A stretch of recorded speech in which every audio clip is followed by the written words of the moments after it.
ನಮಸ್ತೆ ಫ್ರೆಂಡ್ಸ್, ಸವಿಪಾಕ ಶಾಲೆ ಚಾನೆಲ್ಗೆ ತಮಗೆಲ್ಲರಿಗೂ ಸ್ವಾಗತ.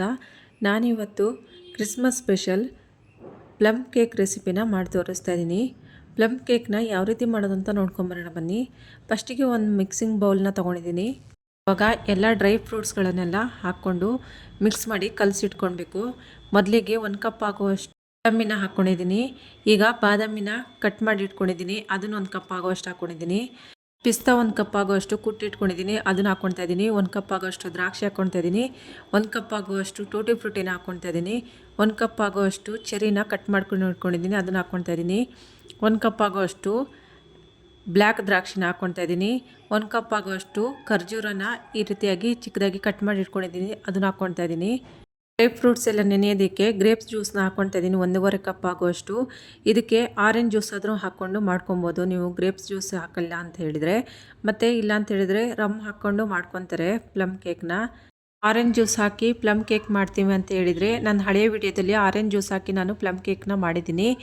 ಈಗ ಎಲ್ಲವನ್ನು ಹಾಕಿ ಕಲಸಿಟ್ಕೊಂಡಿದ್ದಾಗಿದೆ. ಇದನ್ನು ಪ್ಲೇಟ್ನ ಮುಚ್ಚಿ 1 ವಾರ ಅಥವಾ 2 ದಿನನಾದರೂ ನೆನೆಸ್ಕೊಳ್ಬೇಕು. ಟೈಮ್ ಇಲ್ಲ ಅಂತ ಹೇಳ್ಕೊಂಡು ಹೇಳಿದರೆ ಅಟ್ಲೀಸ್ಟ್ 1-2 ಅವರ್ ಏನಾದರೂ ಕಲಸಿ ನೆನೆಸಿಟ್ಕೊಳ್ಬೇಕು. ಈಗ ಶುಗರ್ ಕ್ಯಾರಮಲ್ನ ಮಾಡ್ಕೊತಾ ಇದ್ದೀನಿ. ಶುಗರ್ ಕ್ಯಾರಮಲ್ ಮಾಡ್ಕೊಳ್ಳೋಕ್ಕೆ ಒಂದು ಪಾತ್ರೆನ ಇಟ್ಕೊಂಡಿದ್ದೀನಿ ಗ್ಯಾಸ್ ಮೇಲೆ. ಅದಕ್ಕೆ 4-5 ಸ್ಪೂನ್ ಆಗುವಷ್ಟು ಸಕ್ಕರೆನ ಹಾಕ್ಕೊಂಡಿದ್ದೀನಿ. 1/4 ಗ್ಲಾಸ್ ಆಗುವಷ್ಟು ನೀರನ್ನ ಹಾಕ್ಕೊಂಡು ಸಕ್ಕರೆನ ಚೆನ್ನಾಗಿ ಕರಗಿಸ್ಕೊಳ್ಬೇಕು. ಸಕ್ಕರೆ ಚೆನ್ನಾಗಿ ಕರಗಿದೆ. ಇವಾಗ ನೋಡಿ ಕಲರ್ ಚೇಂಜ್ ಆಗ್ತಾ ಇದೆ, ಬ್ರೌನ್ ಕಲರ್ ಬಂದಿದೆ. ಇವಾಗ ಇದು ಆಗಿದೆ.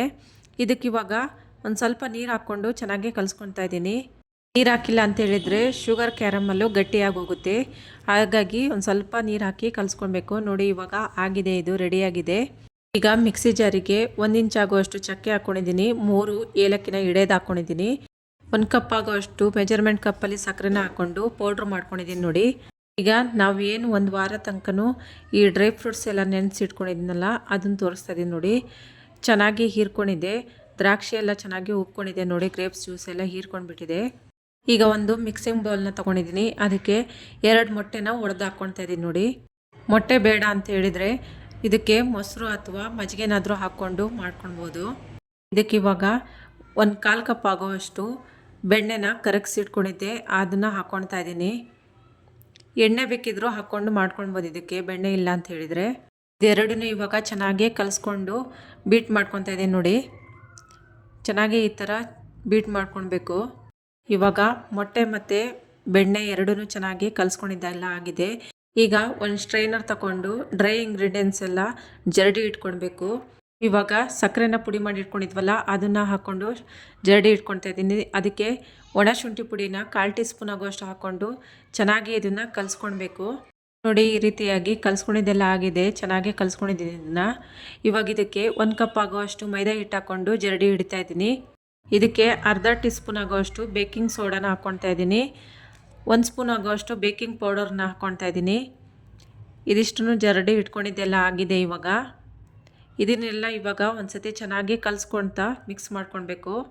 ಇವಾಗ ಒಂದು ಬೀಟರ್ನ ತಗೊಂಡು ಚೆನ್ನಾಗಿ ಇದನ್ನು ಕಲಿಸ್ಕೊಳ್ಬೇಕು ಹಿಟ್ಟನ್ನೆಲ್ಲ. ನಾವು ಯಾವುದೇ ಕೇಕ್ ಮಾಡೋದಕ್ಕೆ ಮೆಜರ್ಮೆಂಟಲ್ಲಿ ಕರೆಕ್ಟಾಗಿ ಅಳತೆ ಪ್ರಕಾರ ತಗೊಂಡ್ರೆ ಕೇಕ್ ತುಂಬಾ ಚೆನ್ನಾಗಿ ಬರುತ್ತೆ. ಇವಾಗ ಇದನ್ನೆಲ್ಲ ಕಲಿಸ್ಕೊಂಡಿದ್ದೆಲ್ಲ ಆಗಿದೆ. ಇದಕ್ಕೆ ಇವಾಗ 1 ಸ್ಪೂನ್ ಆಗುವಷ್ಟು ವೆನಿಲಾ ಎಸೆನ್ಸ್ನ ಹಾಕ್ಕೊಂಡಿದ್ದೀನಿ. ಮೊದಲೇ ನಾವು ಶುಗರ್ ಕ್ಯಾರಮಲ್ ಮಾಡಿ ಇಟ್ಕೊಂಡಿದ್ವಲ್ಲ ಅದನ್ನು ಅದಕ್ಕೆ ಹಾಕ್ಕೊಳ್ತಾ ಇದ್ದೀನಿ. ಇವಾಗ ಡ್ರೈ ಫ್ರೂಟ್ಸ್ಗಳೆಲ್ಲ ಕಲಸಿಟ್ಟಿದ್ನಲ್ಲ ಅದನ್ನೆಲ್ಲ ಹಾಕ್ಕೊಳ್ತಾ ಇದ್ದೀನಿ. ಡ್ರೈ ಫ್ರೂಟ್ಸು ನಾನು ಕಲಸೋತ್ತಿಗೆ ಜಾಸ್ತಿ ಕಲಸಿಟ್ಟಿದ್ದೀನಿ, 2 ಕೇಕಿಗೆ ಅಂತ ಹೇಳ್ಕೊಂಡು. ಇವಾಗ 1 ಕೇಕಿಗೆ ಆಗೋವಷ್ಟು ಮಾತ್ರನ ಹಾಕ್ಕೊಳ್ತಾ ಇದ್ದೀನಿ ನಾನು. ಇವಾಗ ಇದನ್ನೆಲ್ಲ ಒಂದು ಸತಿ ಚೆನ್ನಾಗಿ ಕಲಿಸ್ಕೊಳ್ಬೇಕು. ಕಲಿಸ್ಕೊಳ್ಳೋತ್ತಿಗೆ 1 ರೌಂಡು 1 ಕಟ್ಟು, 1 ರೌಂಡು 1 ಕಟ್ಟು ಹೊಡ್ಕೊಳ್ಬೇಕು. ಇದೇ ಥರನೇ ಕಲಿಸ್ಕೊಳ್ಬೇಕು ನೋಡಿ. ಇವಾಗ ಕಲಿಸ್ಕೊಂಡಿದ್ದೆಲ್ಲ ಆಗಿದೆ. ಈಗ ಕೇಕ್ ಮೋಲ್ಡ್ ತೊಗೊಂಡಿದ್ದೀನಿ, ಸ್ಕ್ವೇರ್ ಶೇಪಲ್ಲಿರೋದನ್ನು ಮೋಲ್ಡ್ ತೊಗೊಂಡಿದ್ದೀನಿ. ಅದಕ್ಕೆ ನಾನು ಫಸ್ಟಿಗೆ ಒಂದು ಸ್ವಲ್ಪ ಆಯಿಲ್ನ ಹಚ್ಕೊಳ್ತಾ ಇದ್ದೀನಿ ನೋಡಿ. ಈಗ ಬಟರ್ ಪೇಪರ್ನ ಹಾಕ್ಕೊಳ್ತಾ ಇದ್ದೀನಿ. ಅದಕ್ಕೆ ಬಟರ್ ಪೇಪರ್ನ ಹಾಕ್ಕೊಂಡು ಒಂದು ಸತಿ ಚೆನ್ನಾಗಿ ಎಲ್ಲದಕ್ಕೂ ಸ್ಪ್ರೆಡ್ ಆಗೋ ಥರ ಆಯಿಲ್ನ ಹಚ್ಕೊಳ್ಬೇಕು ನೋಡಿ. ಈ ರೀತಿಯಾಗಿ ಆಯಿಲ್ನ ಹಚ್ಕೊಳ್ತಾ ಇದ್ದೀನಿ. ಬಟರ್ ಪೇಪರ್ ಇಲ್ಲ ಅಂತ ಹೇಳ್ಕೊಂಡು ಹೇಳಿದರೆ ಮೋಲ್ಡಿಗೆ ಆಯಿಲ್ ಹಚ್ಕೊಂಡು ಅದ್ರ ಮೇಲೆ ಮೈದಾ ಹಿಟ್ಟನ್ನ ಉದುರಿಸ್ಕೊಳ್ಬೇಕು ಎಲ್ಲ ಕಡೆ ಸ್ಪ್ರೆಡ್ ಆಗೋ ಥರ. ನಂತರ ನಾವು ಕೇಕಿನ ಮಿಶ್ರಣನ ಏನು ಮಾಡ್ಕೊಂಡು ಇಟ್ಕೊಳ್ತೀವಿ ಅದನ್ನು ಹಾಕ್ಕೊಳ್ಬೋದು. ಈಗ ನಾನು ಬಟರ್ ಪೇಪರ್ಗೆ ಆಯಿಲ್ ಹಚ್ಕೊಂಡಿದ್ದೆಲ್ಲ ಆಗಿದೆ. ಕೇಕ್ ಮಿಶ್ರಣನ ಹಾಕ್ಕೊಳ್ತಾ ಇದ್ದೀನಿ ನೋಡಿ. ಹಾಕ್ಕೊಂಡು ಒಂದ್ಸತಿ ಬಬಲ್ಸ್ ಎಲ್ಲ ಹೋಗೋ ಥರ ಚೆನ್ನಾಗಿ ಇದನ್ನು ಕುಟ್ಕೊಳ್ಬೇಕು. ನೋಡಿ ಈ ರೀತಿಯಾಗಿ ಕೊಡ್ತಾ ಇದ್ದೀನಿ ನೋಡಿ. ಆವಾಗ ಚೆನ್ನಾಗಿ ಮಿಶ್ರಣ ಎಲ್ಲ ಸೆಟ್ ಆಗ್ತದೆ ಮೋಲ್ಡಿಗೆ. ಈಗ ನೋಡಿ ಮೇಲ್ಗಡೆಯಿಂದ ಗಾರ್ನಿಷಿಂಗ್ ಮಾಡ್ತಾಯಿದ್ದೀನಿ. ಗೋಡಂಬಿನ ಈ ರೀತಿಯಾಗಿ ಇಟ್ಕೊಳ್ತಾ ಇದ್ದೀನಿ ನೋಡಿ. ಅದಕ್ಕೆ ಬಾದಾಮಿ ಮತ್ತು ಪಿಸ್ತಾನ ಪೀಸ್ ಮಾಡಿ ಇಟ್ಕೊಂಡಿದ್ದೀನಿ ಕಟ್ ಮಾಡಿಕೊಂಡು, ಅದನ್ನು ಮೇಲ್ಗಡೆಯಿಂದ ಹಾಕ್ಕೊಳ್ತಾ ಇದ್ದೀನಿ ನೋಡಿ. ಈಗ ಇದನ್ನು ಬೇಯೋದಕ್ಕೆ ಓವನಲ್ಲಿ ಇಟ್ಕೊಳ್ತಾ ಇದ್ದೀನಿ. ಓವನಲ್ಲಿ ಇಡೋಕ್ಕಿಂತ ಮುಂಚೆನೇ 5 ನಿಮಿಷ ಪ್ರೀಹೀಟ್ ಮಾಡ್ಕೊಳ್ಬೇಕು.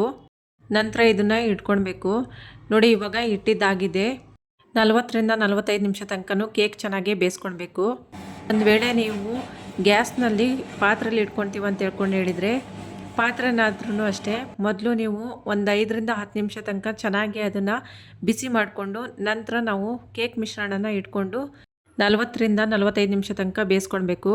ಇವಾಗ ನೋಡಿ ಬೆಂದಿದೆಯಾ ಅಂತ ನೋಡೋದಕ್ಕೆ ಈ ಥರ ಟೂತ್ ಪೀಕ್ನ ಚುಚ್ಚಿಬಿಟ್ಟು ನೋಡ್ಕೊಳ್ಬೇಕು, ಚೆಕ್ ಮಾಡ್ಕೊಳ್ಳೋಣ. ನೋಡಿ ಎಲ್ಲೂ ಅಂಟ್ಕೊಳ್ತಾ ಇಲ್ಲ. ಇದು ಇವಾಗ ಕ್ಲೀನಾಗಿ ಬೆಂದು ಕೇಕು ರೆಡಿಯಾಗಿದೆ. ಇವಾಗ ತೆಗ್ದಿದ್ದನ್ನು ತಣ್ಣಗಾಕೋಕ್ಕೆ ಬಿಟ್ಬಿಡಬೇಕು.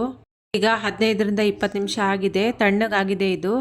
ಇವಾಗ ಇದನ್ನು ಬಟರ್ ಪೇಪರ್ನ ಓಪನ್ ಮಾಡಿ ತೋರಿಸ್ತಾ ಇದ್ದೀನಿ ನೋಡಿ. ಬಟರ್ ಪೇಪರ್ ಎಷ್ಟು ಚೆನ್ನಾಗಿ ಕ್ಲೀನಾಗಿ ಬರ್ತಾಯಿದೆ ಅಂತ ಹೇಳ್ಕೊಂಡು, ಎಲ್ಲೂ ಪೇಪರು ಹರಿತಾ ಇಲ್ಲ, ಅಷ್ಟು ನೀಟಾಗಿ ಕ್ಲೀನಾಗಿ ಬರ್ತಾಯಿದೆ. ಇವಾಗ ಇದನ್ನು ಮಧ್ಯದಲ್ಲಿ ಒಂದು ಪೀಸ್ ಮಾಡಿಕೊಂಡು 2 ಭಾಗನ ಮಾಡ್ಕೊಳ್ತಾ ಇದ್ದೀನಿ. ಅದರಲ್ಲಿ ಒಂದು ಭಾಗನ ತಗೊಂಡು ಚಿಕ್ಕ ಚಿಕ್ಕ ಪೀಸಸ್ ಆಗಿ ಕಟ್ ಮಾಡಿ ತೋರಿಸ್ತಾ ಇದ್ದೀನಿ. ಕಟ್ ಮಾಡೋತ್ತಿಗೆ ನಿಧಾನಕ್ಕೆ ಕಟ್ ಮಾಡ್ಕೊಳ್ಳಿ. ಯಾಕಂತೇಳಿದರೆ ನಾವು ಡ್ರೈ ಫ್ರೂಟ್ಸ್ ಎಲ್ಲ ಹಾಕಿದ್ವಲ್ಲ, ಅದು ಚಾಕುಗೆ ಸಿಕ್ಕಿ ಪುಡಿ ಆಗುತ್ತೆ ನೋಡಿ. ಇವಾಗ ಒಂದು ಪೀಸ್ನ ಕಟ್ ಮಾಡಿ ತೋರಿಸ್ತಾ ಇದ್ದೀನಿ.